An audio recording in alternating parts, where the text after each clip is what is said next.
lovely Abbie Dagrin, and welcome back to my channel, lovelies. Today I'll be continuing a series that deals with natal charts, and today I'll be speaking on Jennette Mccurdy.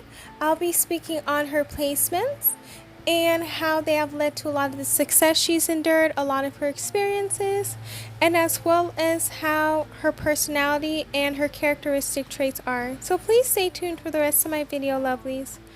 If you have not yet become a part of the Abbie Dagrin family, then this is your calling to do so. Please make sure you hit that subscribe button and that notification bell so you know when I upload videos on the daily. Also, please make sure you hit that like button because I know you guys will love this video. Last but not least, please make sure you share this video with everyone you know, whether it's your friends, your family members, enemies, anyone who's a fan of Jennette or who really loves this content. Now let's get right into the video.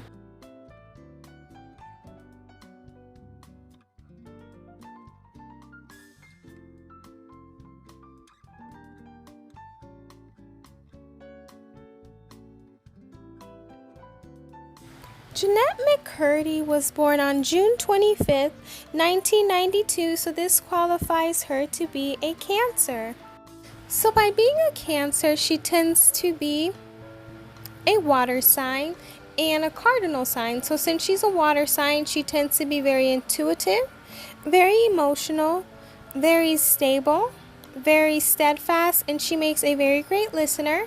So that intuition is a great trait for her because she's able to feel the room or get a better understanding of people just by looking at them or just by feeling their energy. Being emotional is something that does come with the Cancer sign because it is a water sign, so they do tend to be emotional. But it's important to be able to express your emotions. Her stability does come from her being a cardinal sign, and they tend to be leaders and they tend to do a lot of great things in this world. So this really does explain her placement. Next up is her moon in Taurus, and actually having a moon in Taurus is a good place because it is exalted in Taurus. So with this placement, someone does have the opportunity to express their emotions. They are the type of people who will crave stability, and they are the people who are downright rigid but are sentimental and have a desire for beautiful things. Makes sense because Taurus, even though it is ruled by Venus, which is the planet of beauty, they do tend to want a desire for beautiful things in the moon section as well. They are the type of people who are very calm. They're very sensual. They're very affectionate. They're very nurturing. They love being pampered. They can at times be stubborn, and they do not like change. So this really does describe her in a great way. Next up is her Mercury in Cancer, and it's great for her to have her Mercury and Sun in the same sign, so she'll be able to state her points and have a better way of expressing herself. So by her having a Mercury in Cancer, she is very intuitive. She knows how to feel things in regards to speaking. She's an incredible listener, so having listening skills is something that does come with this placement. And she's also the type of person that loves to go below the surface to know what's going on. So she loves to look at things on a deeper level, on an intuitive level, and know what's going on with the situation. She's not a surface level person or a surface level thinker. She's very understanding, she has a warm tone, she's very cautious, and she's someone who likes to project her emotions, and she's tenacious and she's sensitive to her needs. So this really describes her. Next up is her Venus in Cancer. So this is her third placement in Cancer, so she does have a Cancer stellium. And with this placement, she's quite sensitive when it comes to dealing with love and relationships. She wants to make sure that all of her relationships are beautiful. And Cancer is a family-oriented sign. So in regards to this Venus placement, someone with this placement tends to be a good family person. And they just love their family a lot. There's someone who's very caring, and they want someone who's caring. They're comfortable, protective, empathetic, and parental. So these are the things that they are, and they also want their partners to be. They want to be in a committed and predictable relationship. They're very sensitive and they crave security, comfort, and love. They show love by taking care of her partner's needs, and she pays more attention to her partner's needs and feelings than her own. She's very creative and big-hearted and very intuitive. She's patient, loving, and dependable, and she really loves sentimental gestures. So this describes her having her Cancer and Venus. Next up is her Mars in Taurus, and even though this is a placement in detriment, it's still a great placement. So Taurus and Mars, they do tend to be very patient people, and they're determined and enduring when it comes to building stability, which is the opposite of a Scorpio Mars, because they do want things now and they're going to work as hard as they need to. But having that patience really helps them accomplish their goals, and that's something that is really helpful for them. They're also the type of people who will have practical situations happen to them, or they're very practical in any situation. They're practical minded. They're the type of people who are very decisive, so they know what they want. They're not indecisive. They know what they want and they're going to get it in a very patient manner. They're the type of people who have good health, and they're very talented, and they are very purposeful in society. Next up is her Jupiter in Virgo. And this placement is also in detriment as well, because it is ruled by Pisces and Sagittarius. They do tend to be very diligent and organized, but they do like to criticize others and themselves, and they do have an inner discord. That diligenceness and that organization really helps her in life, because she's able to always be organized and know what she wants and be diligent and just have a lot of patience. But being critical of herself can be very hard, because she may not believe in herself, and having that inner discord of disbelief is not beneficial to her as well. So that's something that she may need to work on. And having hobbies is something that she likes to create or develop into a successful career, and that's why she's very successful. And she uses common sense to persevere to bring luck. Next up is her Saturn in Aquarius, and with this placement, she tends to be someone who's very reserved in her actions, even though her thoughts are still considered to be unconventional.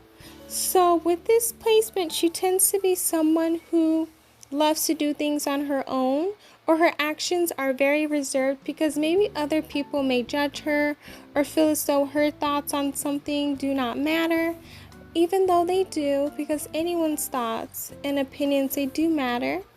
And that's something that really plagues her.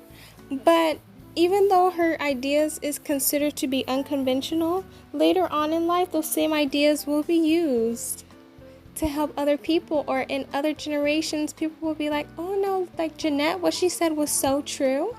And it's just such a great explanation. So just always believe in yourself with this placement. Next up is her Uranus in Capricorn. And with this placement, it's all about planning for the future as much as possible. And this makes her an automatic innovator. So planning for the future is something that comes with Capricorn energy. They want to make sure that even in the present, even if they have to work hard, at least in the future, their children or their grandchildren, or even themselves when they're retiring, they will feel comfortable and be happy. So this will make them automatic innovators, because they're going to find different ways or different facets to make money, or different ways to just increase their influence, to be able to have a name or a legacy that if they don't have money, with that name they can make money, or their grandchildren can make money. So this is something that is very interesting and very important with this placement. And if this placement is used very rightly, then other people will be able to accomplish so many things in society with this placement. Next up is her Neptune in Capricorn. And just like the previous placement, she tends to always focus on ways to increase her power, wealth, and influence. And people with this placement, they tend to do a great job because not only are they able to have the resources placed for them to do that sometimes, but they're also the type of people that will do things that people can relate to. So that's one of the ways they can increase their power, wealth, and influence by being relatable to other people and being able to talk to their audience.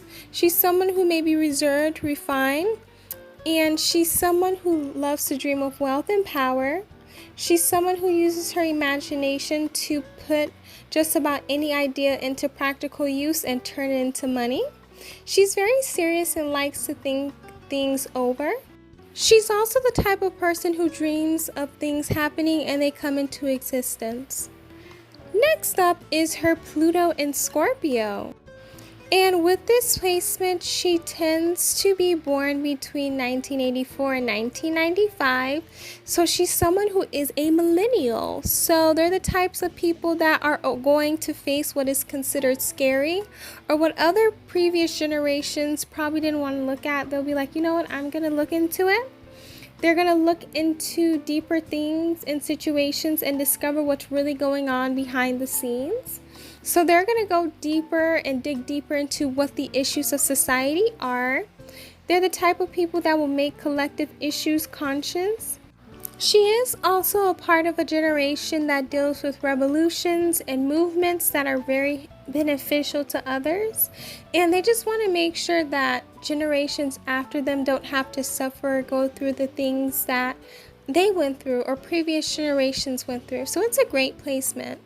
Next up is her North Node in Capricorn, and in order for her to uncover hidden gifts and talents, she will need to develop these attributes.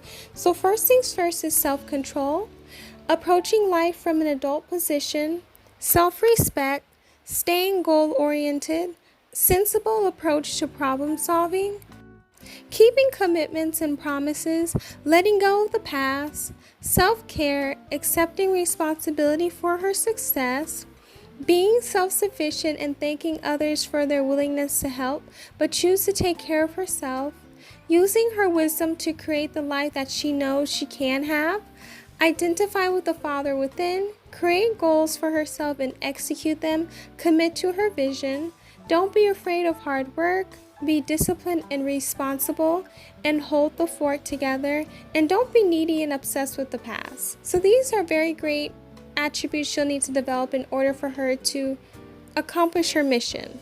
Next up is her Chiron in Leo, and this wound is associated with specialness and self-worth. She holds a fear that others will not appreciate her. She may be insecure to express her creativity and fears the idea of maybe having children. So with the Chiron in Leo, she maybe as a little girl may not have gotten attention, or if she did get attention, it wasn't positive attention. So maybe she felt as though other people may not appreciate her or accept her for who she is. But in order for her to heal this wound, she will need to use creativity of others to spread positivity, honor her authentic self-expression of herself and other people, be playful and be a joy to people, and knowing that her self-value does not come from others, but it comes from herself. Next up would be her ascendant/rising in Aquarius. And with this placement, she tends to be very progressive, very intellectual. She's tech savvy. She's very innovative, very friendly. She's someone who likes to be unique or different. She may be highly sought after individual for advice. She's typically curious as well as well educated. She's usually a humanitarian, idealistic, tolerant, and impartial. She needs freedom to expand her restlessness. She's very likable and friendly. She can at times be aloof and detached, but she's very kind and caring. She's unaffected by status, wealth, or power. She may be interested in music, which she is, design, science, or sociology. She is someone who's very difficult to shock. And with this placement in regards to her music, she's very great at it and she makes great music. Last but not least is her midheaven in Sagittarius. And with this placement, she's an individual who's actually quite reflective, and she makes a wonderful planner, and she's able to keep several projects going at once. She is best in jobs that gives her mental challenges, independence, and travel. She's willing to work hard, and she doesn't mind jobs that help with service, seeing others, such as acting, sales, politics, and teaching. She's someone who's also expressive in regards to her career. She's very instinctive. She's very passionate in regards to her career. She's very persuasive and very witty. She's someone who is very intellectual, philosophical, and open-minded, and she's independent when it comes to her career. She wants a challenge that connects mind to body. So this really describes the career she's in. That's all I have for you lovelies today in regards to Jennette's natal chart. Please let me know down in the comment section how you felt about it. Did you get a better understanding as to who she is as a person, and get a better understanding as to why she's been able to write books in regards to her life? Also, please let me know down below who else you guys would want me to do a natal chart analysis on. And if you have not yet, please hit that subscribe button, that like button, that notification bell, and that share button. And if you have not yet followed me on all of my social media accounts, including TikTok, please make sure you do so. And if you have not yet supported my Etsy store or PayPal, please make sure you do so as well. I love you all. Please stay safe and healthy, and I will see you guys in my next video. Bye, lovelies.